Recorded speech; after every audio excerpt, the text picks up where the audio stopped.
Hello పిల్లలు, ఈరోజు మళ్ళీ ఒక మంచి కథతో మీ ముందుకు వచ్చాను. కథ పేరు స్నేహమే బహుమతి. ఇంకా మొదలు పెట్టేస్తున్నాను.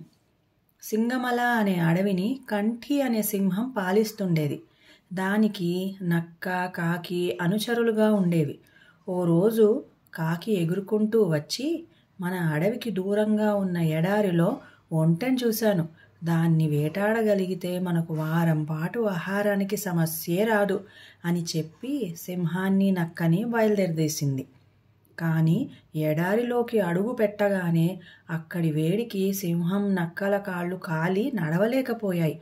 దాంతో కాకి ఒంటె దగ్గరికి వెళ్ళి, మిత్రమా, నువ్వు మా రాజు సింహాన్ని, మంత్రి నక్కని అడవిలో దించగలవా అని అడిగింది. ఒప్పుకున్న ఒంటె సింహాన్ని నక్కని మోసుకుంటూ వాళ్ళ స్థావరానికి తెచ్చింది. దాని మంచితనం సింహానికి బాగా నచ్చి, మిత్రమా, నువ్వు కూడా మాతో పాటు ఇక్కడే ఉండు అంది ఒంటెతో. సింహం ఉన్న పళంగా తీసుకున్న ఈ నిర్ణయం నక్కకి, కాకికి బొత్తిగా నచ్చలేదు. అవి ఓ ఉపాయం పన్నాయి. మహారాజా, కాళ్ళు కాలడం వల్ల మీరు ఇప్పట్లో వేటాడలేరు. మీరు ఆకలితో ఉండటం మేం చూడలేం. కాబట్టి మమ్మల్ని తినేయండి అన్నాయి.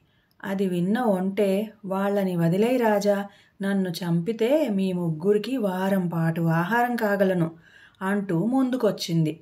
నక్క, కాకి ఆ మాట కోసమే ఇలా నాటకమాడాయని సింహానికి అర్థమైపోయింది.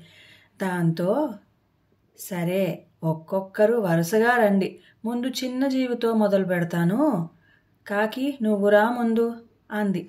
ఆ మాటకి కాకి తుర్రుమంటే నక్కేమో పరుగు లంఘించుకుంది. ఒంటె, సింహాలు మాత్రం అప్పటి నుంచి మంచి స్నేహితులుగా ఉండిపోయాయి. ఇక కథ సమాప్తం. మళ్ళీ ఇంకో మంచి కథతో మీ ముందుకు వస్తాను. అంతవరకు సెలవు. జై శ్రీకృష్ణ.